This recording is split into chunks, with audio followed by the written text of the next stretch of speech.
Do Americans care that their president is so misunderstood and misrepresented by the mainstream media? No, because we understand him. We understand this is a leader who leads from the front and not from behind. This is someone who does as he says and means what he says when he says it. And this is a man who actually intends to deliver on the promises that he made to the American people. He's not some career politician who runs on one thing and does another. And so while the cosmopolitan liberals in New York City and LA and DC pretend to not understand what he's doing, the American people fundamentally and emphatically understand what he's doing. And they know that all that he is doing will make America great again, and we are 10 toes behind him in doing that. Now, CJ, you posted an image of Monday's meeting of world leaders gathered at the Oval Office to discuss an end to the Russian-Ukrainian war. Tell me what you see in this image, why you see it as so significant. You know, I see an America that's finally leading from the front again. You know, under Joe Biden, we had a man in the Oval Office who didn't even know that he was president of the United States. And looking at that picture, frankly, it's a breath of fresh air. The world respects us again. The world fears us again. And that's exactly what we need to do if we're going to bring peace to the world again. You know, as Vladimir Putin even acknowledged in his press conference just a few days ago, this war in Ukraine would have never happened if Donald Trump had been in the White House. And now we are inching closer and closer to peace every single day because of his bold and decisive leadership. And we had the Italian Prime Minister Giorgia Meloni saying something has changed after now more than 2 years of this devastating war. There is finally a shift and peace seems possible. How hopeful are you that there is going to be a peace deal with Russia and Ukraine? It's the one big conflict, other than what's happening in the Middle East, that Trump hasn't been able to do much about until this point. You know, I'm immensely hopeful because I know the American people didn't just elect a commander-in-chief in Donald Trump, but they elected a deal-maker-in-chief. This is a man who literally wrote the book, The Art of the Deal, and he is showing us in real time what that actually looks like. If anyone can bring peace to this conflict, it's going to be President Trump. And you ask me, do I feel hopeful? I feel a lot more hopeful today than I ever did under Joe Biden when he was in the White House.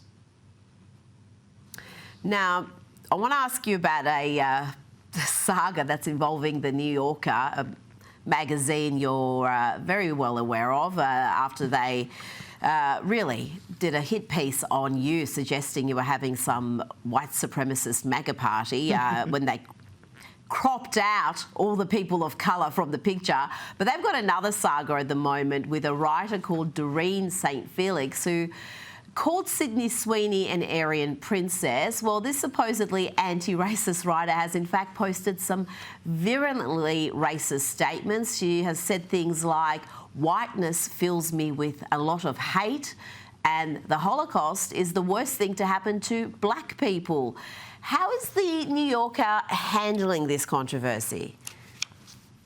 You know, it's absolutely disgusting, but oftentimes, you know, it's actually part of the course. We see that a lot of these people who are quick to point out that you're racist and they're racist are often the true racists themselves, as is shown by this entire saga. Will the New Yorker actually punish her in any real way? Remains to be seen. They didn't actually punish the writer who wrote the defamatory piece about me, so I actually don't hold out much hope for that. But what I will say is that stories like this are exactly why so many people, not only here in America, but across the world, are losing faith rapidly in the corporate media, and there doesn't seem to be any chance that they'll be regaining it anytime soon.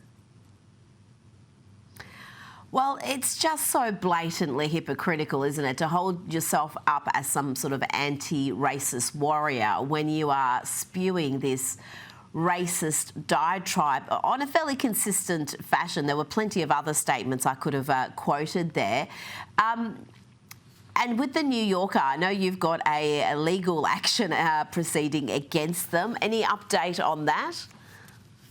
You know, we're fully, you know, completely charging ahead on this, and as we see, it's needed. It continues to be needed because Brock Collier, the reporter who wrote the piece about me, is not alone.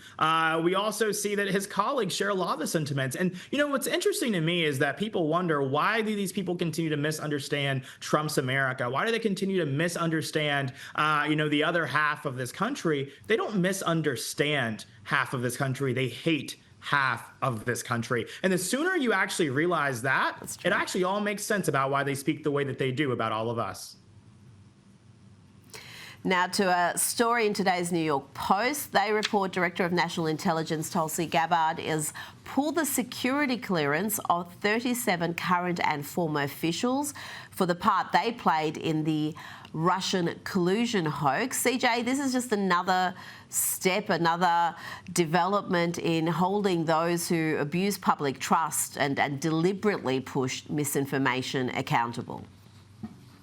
Exactly is that. And, God bless Tulsi Gabbard for being the position that she is and bringing accountability to a place that is desperately needed. I think a lot of people have lost faith in our intelligence community, which is actually very counterintuitive. If there's anyone we should be able to trust, it should be our intelligence community. And so these people who abuse their positions, abuse their powers, and actively subverted, the rule of law and weaponized government against, again, half of America should be held to account. And Tulsi Gabbard is doing just that with this latest move. Before you go, do you expect to see the likes of the former CIA Director John Brennan or FBI Director James Comey actually face criminal charges? There's reports they're under investigation. We've got James Comey unravelling. He's posting these bizarre videos about Taylor Swift that are rather creepy. Do you see some real accountability happening at some point? God willing. And, I'll tell you this, if Pam Bondi is able to secure that, JD Vance might have some competition in 2028. Well, that could be a good ticket, JD Vance and Pam Bondi. That would be a formidable ticket right there. CJ Pearson, thank you so much for your time tonight. Definitely. Thank you so much. Still to come, the media coverage and cries of racism over the plan.